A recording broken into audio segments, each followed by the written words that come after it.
नमस्कार मित्रों, यह है डिक्टेशन रामधारी सिंह दिनकर, खंड 1, चैप्टर 40।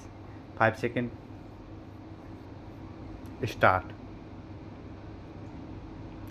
अध्यक्ष महोदय, मैं कहना चाहता हूँ कि हर आदमी को यह अधिकार है कि जिसको वह चाहे डाक द्वारा मत भेज सके। ऐसा तो नहीं है कि सभी मत किसी एक अधिकारी के सामने ही इकट्ठा करके भेजे जाते हैं। जहाँ तक इस बिल का संबंध है वह ठीक है। वह प्रारंभ में ही आना चाहिए था और मैं इसका समर्थन करता हूँ। मैं इस सदन के माननीय सदस्यों से भी निवेदन करता हूँ कि इस बिल को पास कर दिया जाए। खेती में उन्नति ना होने का कारण क्या है?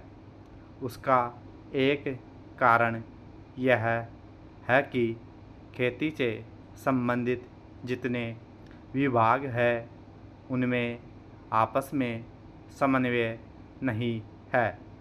खेती के लिए अच्छी खाद की आवश्यकता है, पानी की आवश्यकता है, औजारों की आवश्यकता है और धन की आवश्यकता है।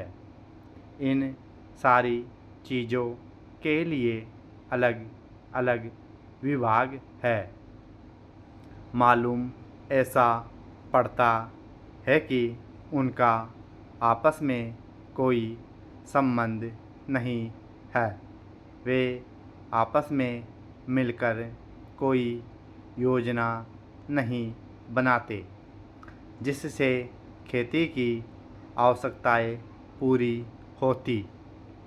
इसलिए जब तक उनमें आपस में तालमेल नहीं होगा तब तक खेती की उन्नति नहीं हो सकती है।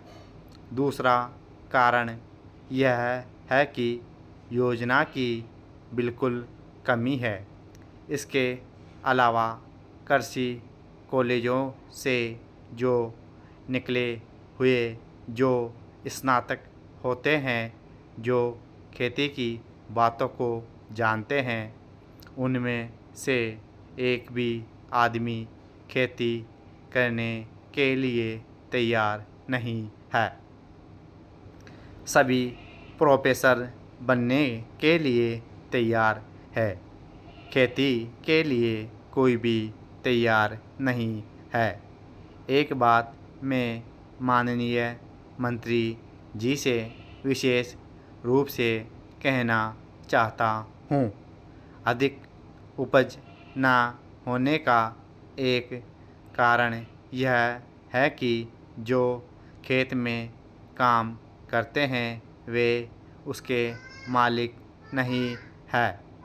खेत किसी और का है और काम कोई और कर रहा है। इसलिए मेरा कहना यह है कि किसानों में जब तक यह भावना पैदा नहीं होगी कि यह मेरी भूमि है, तब तक अधिक उपज नहीं हो सकती है। इसके लिए आप जब तक भूमि सुधार नहीं करेंगे तब तक कोई बात बनने वाली नहीं है। दुर्भाग्य से इस देश में खेती करने वाले बहुत कम लोग ही भूमि के स्वामी हैं।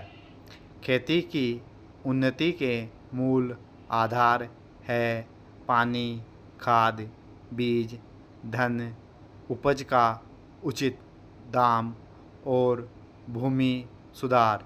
इन सबकी और कृषि मंत्रालय का ध्यान नहीं है। सरकार को प्रत्येक खेत को पानी और हर आदमी को काम देना सुनिश्चित करना चाहिए। Full stop.